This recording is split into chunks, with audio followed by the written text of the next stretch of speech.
Boa noite, nono ano. O pós-Primeira Guerra, prosperidade de um, dificuldade de muitos.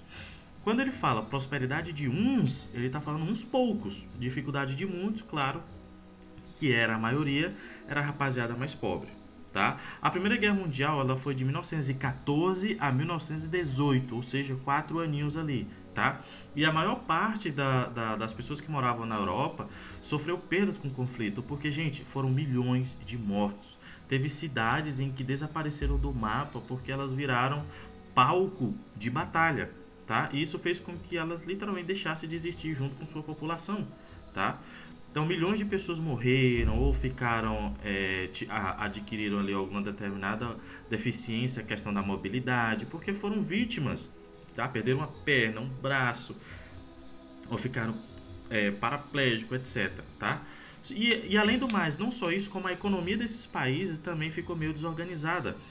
Teve ali desemprego, fome, falta de perspectiva. Guarda bem essa mensagem de falta de perspectiva. Guarda bem, beleza? Falta de perspectiva. Então, rapaziada, esse tipo de falta de perspectiva, ela estava mais presente nos países que perderam a guerra, tá? E assinaram ali tratados que não só culpava eles pela causa da guerra, como também perderam território, a humilhação, claro, de você ser culpado por uma guerra e ainda perder. Tá? É a mesma coisa de você caçar conversa com seu irmão e ainda apanhar. Base na mesma lógica. O sentimento de vingança que estava principalmente na Alemanha, no Japão, entendeu? Ali na Itália, tava enorme, só aumentava, porque tipo assim, foi meio, principalmente o da Alemanha, ele foi uma rendição logo para o seu inimigo histórico que era a França. Então vem o sentimento de humilhação, vem o sentimento de querer vingança, entendeu? Só que a população, como o próprio título está dizendo, o pós-Primeira Guerra foi prosperidade de uns, claro.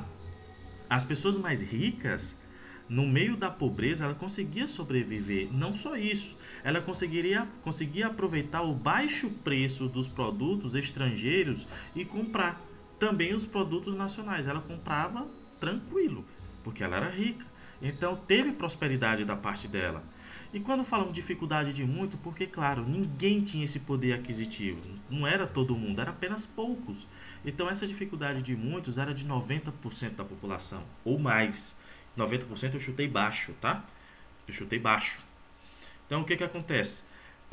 A euforia nos Estados Unidos. Logo ali no pós-Primeira Guerra Mundial, você tem uma hegemonia nos Estados Unidos. Lembrando, antes da Primeira e da Segunda Guerra Mundial, das guerras do Afeganistão, etc., os Estados Unidos não era uma potência. Os Estados Unidos só virou uma potência depois da Primeira e da Segunda Guerra Mundial. Por quê, professor? Porque eles, além de vender uma propaganda para os imigrantes, né, que é o American Way of Life. Inclusive, Sara, se tu estiver assistindo isso aqui, eu lembrei de você falando, vendendo essa propaganda, oh my God, come here, American Way of Life, aquela coisa de melhoria, que somos os melhores, etc. E além do mais, no conflito eles vendiam armas, medicamentos, alimentos,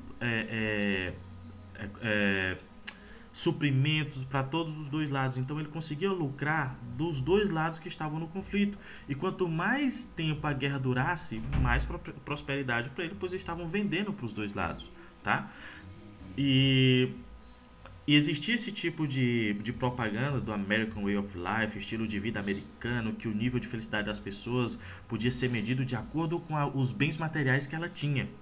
Mas se você parar para pensar, esse tipo de ideia era apenas para mostrar que para te influenciar, ou seja, para te alienar com o ideário capitalista, que você precisa consumir, consumir, consumir. E foi a partir daqui, gente, que eles começaram a ter a ideia de fazer produtos cada vez mais frágeis para você comprar novamente, comprar novamente, comprar novamente. Surgiu com o American Way of Life, tá?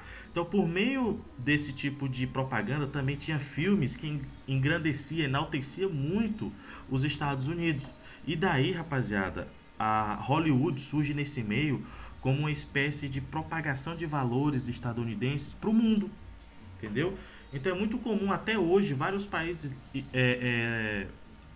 assistir muitos filmes dos Estados Unidos por conta lá dos anos 20, onde ele conseguiu infiltrar na cultura de vários países para que esses países consumissem e achassem, consumissem a cultura e depois ficassem alienados achando que os Estados Unidos é o mundo, que os Estados Unidos é o melhor país, que etc. E até hoje muitas pessoas acham, mas isso é apenas uma alienação que é desde os anos 1920 através de Hollywood, tá? Então vamos lá. Os anos dourados dos Estados Unidos você vê na Broadway. Se você vê ali alguns filmes antigos dos anos 80, 90, o sonho de várias mulheres era desfilar na Broadway, ver o fim de ano na Broadway, tá? Também existia a questão dos esportes, que era muito propagado, em que afirmava que os Estados Unidos era o país mais próspero na questão dos esportes. Então muitas pessoas que eram entusiastas desse tipo é, de arte, que é o esporte, eles iriam consumir, tá? Mas não só isso. Também existia uma grande alienação de massa e de consumo da questão do esporte, que é o lazer, entendeu? O consumismo que você vende nos estados, que a questão da batata frita, etc, etc, para mostrar que só os Estados Unidos tem aquela coisa. E também na música, no cinema, nos esportes, tudo isso demonstrava, tentava demonstrar para alienar a pessoa em que só os Estados Unidos tinham aquilo ali. E como muitas pessoas não vieram veio muito, mas não uma grande quantidade em que não foi alienada, aquelas que não ficaram, eles instalaram no país a sua cultura para que aquelas pessoas, aquele país, continuasse refém culturalmente, achando que os Estados Unidos era aquele país que eles estavam propagando. Mas no fundo, você sabe muito bem, tá? Outra coisa, depois da Primeira Guerra Mundial, as mulheres aumentaram seus espaços no mercado de trabalho. Isso foi comentado em sala. No pós-guerra ali, teve uma grande manifestação feminista porque quando eles foram para a Primeira Guerra Mundial, quem assumiu as fábricas foram as mulheres. Então, a partir disso, eles começaram a questionar se elas realmente é, se elas realmente ficariam só em casa, porque até então, gente, as regras sociais era visto que a mulher fica em casa e o homem trabalha. Mas e as mulheres solteiras? Só se elas tinham que ficar na aba do pai? Não, então houve ali um grande questionamento e uma mudança radical através de protestos, através de ideias, entendeu? De poesias, principalmente manifestações feministas e que fizeram com que o mundo mudasse essa ideia em relação às mulheres, que agora elas tinham a sua independência, elas poderiam sair de casa sem acompanhado de um homem, tá? Então não só isso, mas sua participação política também já começava ali com essas manifestações. Até então manifestações femininas eram um pouco escassa. E a partir disso meio que despertou um ideário de união entre as mulheres, certo? Outra coisa, você pode ver aqui, ó, aquele questão de padrão de vestimenta, aquela aparência de elegância, entendeu? As mulheres, elas passaram a sair mais de casa, andar mais nas ruas, com novas atividades que elas ocupavam. Poderia ser até policiais, entendeu? Começaram a usar roupa mais solta, porque até então, rapaziada, você tinha um espartilho que meio que amassava a mulher quando vestia, porque era muito apertado. Tudo isso para parecer mais social em relação à sociedade machista da época, tá? Então a praticidade para deixar as mulheres mais livres e soltas, ou seja, deixar vestimentas mais práticas, que faz bem para o corpo da mulher, passou a ser de uso cotidiano, para ser mais parte do visual. Enquanto isso, começaram a usar também cabelos mais curtos, ou seja, fumar, que até então fumar em público, dirigir carros, não era algo legal não, tá? Ou seja, eles mudaram um determinado tipo de padrão de comportamento através de manifestação. Gente, não foi algo natural, foi luta. Foi luta. Então, nesse ideário de luta, de transformação, os homens também passaram ali a uma vestimenta um pouco menos formal, porque até então, nos anos 20, você tinha ali os homens vestindo muito terno. E aí eles passaram a estar utilizando menos formal, com roupas ali de tênis, né? Que é aqueles calções um pouco mais soltos, entendeu? Roupa de esporte, entendeu? É o estilo mais de esportes. E essa foto aí vocês podem ver, de 1920. É um clássico, né? Isso tem muito em filmes. Inclusive, essa vestimenta que vocês podem ver aqui tem muito numa novela chamada Chocolate com Pimenta, tá? Outra coisa, essa imagem aqui de baixo, vocês podem ver que os fones, os gramofones, ficou muito famoso nos anos 20. E também surgiu ali uma música que influenciou várias músicas dos dias de hoje. O funk, o hip hop, o rock, que foi a questão do jazz, que foi aliás, desculpa, o gênero musical dos anos 20. Não pode falar dos anos 20 sem falar do jazz. E era uma música negra, né, que se popularizou em todo o país. Ela trouxe ali influência de origem africana e ela ficou muito famosa no país. Então isso só demonstrava que os Estados Unidos era o melhor, o diferenciado, etc. Mas se você parar para pensar, ele só está pegando estética de outros países e aplicando no seu, tá? Porém, o que o livro quer nos passar. Então, o que acontece? Não para todos você tem que incluir a população deficiente, né? A população homossexual, a população negra. Por quê? A exclusão social, gente, você tinha ali um grande preconceito. Lembra que conversamos em sala a questão da exclusão e dos valores da época. E os valores da época eram o machismo, a homofobia, o preconceito e, claro, o racismo escancarado. Você tinha uma lei que separava as pessoas por cor. Bebedor de branco, bebedor de preto. Você tinha banheiro de branco, banheiro de preto. Hospitais, você tinha praças, entendeu? E claro, como eram os brancos que estavam no governo, as instituições públicas para negros não tinham tantas verbas para que mantesse um alto padrão de funcionamento. Então era sempre uma coisa caquética, uma coisa caindo, só as ruínas, entendeu? Então você tinha essa lei que tinha uma exclusão social. E não só isso, você também tinha a Ku Klux Klan. A Ku Klux Klan, ela era uma sociedade meio que secreta, mas na verdade quase todo mundo participava, que pregava o preconceito e a supremacia branca, como também pregava o catolicismo. Gente, eu tô falando de uma sociedade secreta que tinha 4 milhões. Ela agia ilegalmente, tá? Mas tinha ali apoio de autoridades, você tinha deputados, você tinha prefeito, você tinha polícia que apoiava esse tipo de atitude, de sociedade secreta. Então, quando o livro fala prosperidade para um, mas não para todos, estamos falando principalmente das minorias sociais, que são a questão do pessoal com determinadas limitações físicas, mentais, negros, homossexuais. Então isso só demonstrava o quão decadente eram os valores daquela sociedade, entendeu? O quão decadente eram aqueles valores. Então a partir desse momento fica o questionamento para nós em relação a como a nossa sociedade progrediu ou não em relação aos anos 20, né? Porque querendo ou não, nós também participamos hoje em dia dos anos 20, tá? Os trabalhadores, gente, diferente de hoje, também não tinham ali valores assegurados. Como assim, professor? Direitos. Eles não tiravam férias. Eles não tinham ali, quando fossem... não tinham FGTS. O que é FGTS aqui no Brasil, professor? FGTS, quando você é demitido de uma empresa, você ainda tem mais 5 meses de salário para poder conseguir viver. Sabe como é que eles viam essas coisas de lutar por direito? Porque qualquer coisa era coisa de comunista. E claro, você era perseguido, muitas vezes expulso do país em relação à luta a favor dos seus direitos. Por isso era coisa de comunista. Gente, até quando eles protestavam querendo o fim da lei que segregava as pessoas, ou seja, a lei que dividia as pessoas por cor, eles queriam o fim, e as pessoas que estavam protestando a favor da continuação daquela lei eram chamados chamavam os outros que não era a favor de comunista, que unir raças, todo mundo viver em paz no mesmo país era coisa de comunista. Então, assim, existe sempre essa coisa, essa desinformação em relação ao comunismo, tá? Então vocês podem ver que os trabalhadores rurais eram mal remunerados, desfrutavam de pouca onda do consumo que tinha da prosperidade daquele país, tá? O salário médio do estadunidense era de $1.500 ao ano. E quando aumentava ali, ia até para 1.800. Grande aumento, hein? E isso calcula, mas basicamente ali, gente, 42% da população que vivia com menos de $1.000 para o ano. Então, assim, que tipo de American Way of Life é esse?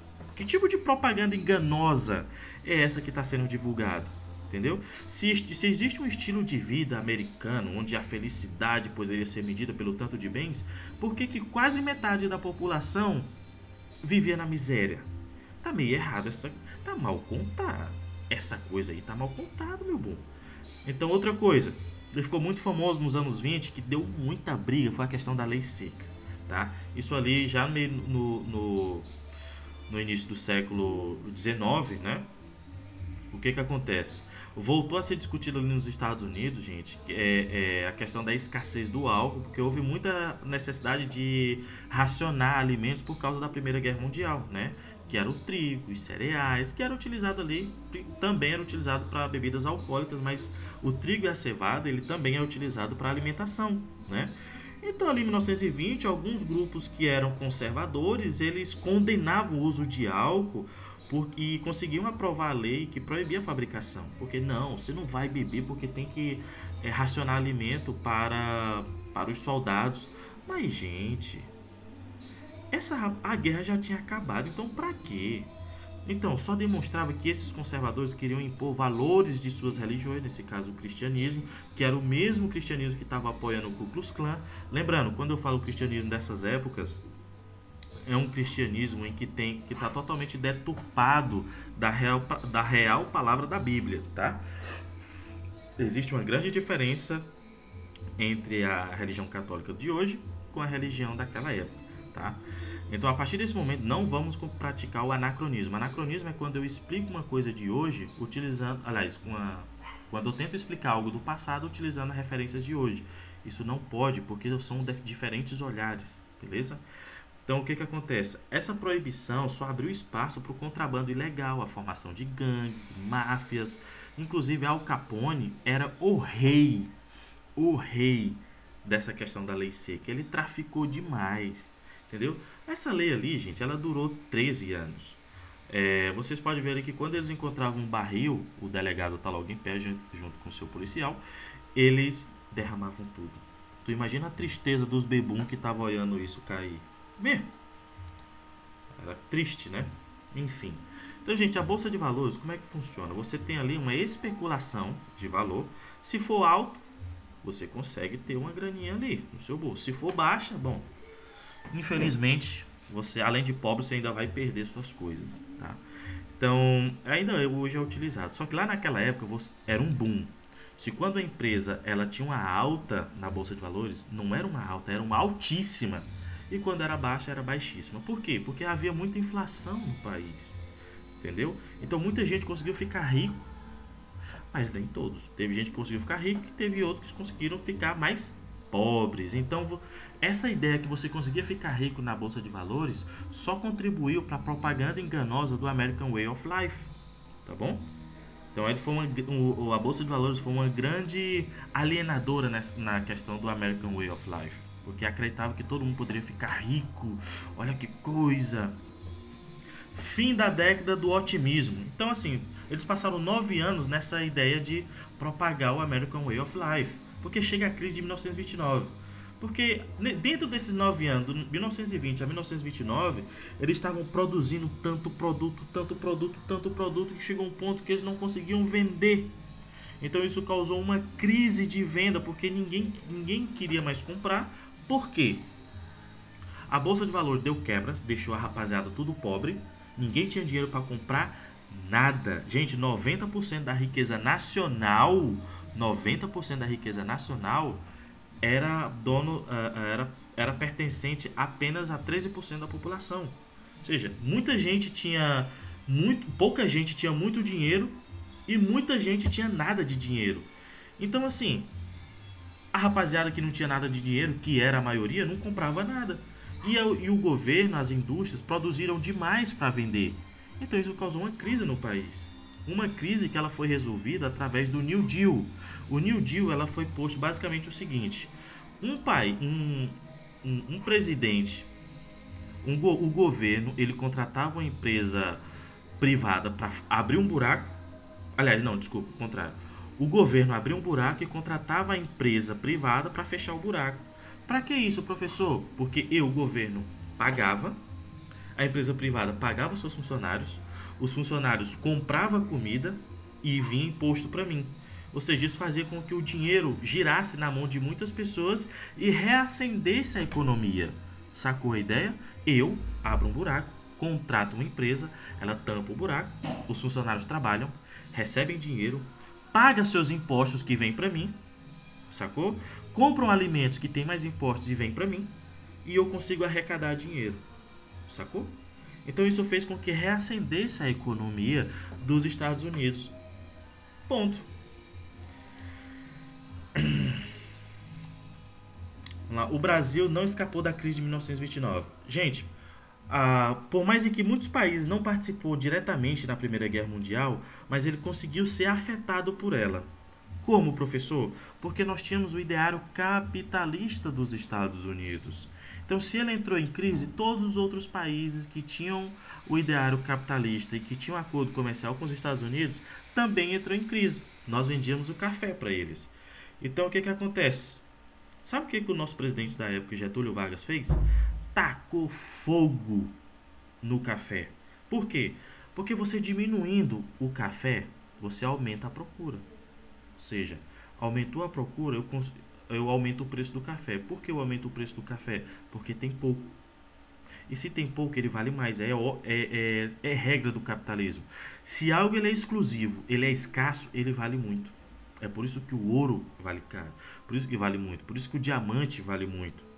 Entendeu? Então ele queimou o café para ficar pouco, para que aumentasse a procura. E como tem muita pessoa comprando, eu aumentei o preço, querendo comprar na verdade. Então eu aumentei o preço para que elas pagassem muito e só os ricões comprassem café. Que ricões são esses? Grandes países e grandes burgueses aqui no nosso Brasil. Beleza? Isso é um resumo rápido, gente. O New Deal foi o que eu acabei de falar para vocês, onde ele abriu, a empresa pública abriu um buraco. A obra, quando eu falo abrir um buraco é só um modo de falar, tá, gente? Você tinha ali realização de obra de saneamento básico, onde eu contratava empresas privadas, etc, para poder gerar emprego e essa rapaziada que trabalhava conseguir pagar impostos e comprar alimento que também vinha imposto para mim, beleza? Então é isso, gente. Chegamos ao fim. Depois nós vamos para esse capítulo aqui, tá? Até mais, rapaziada.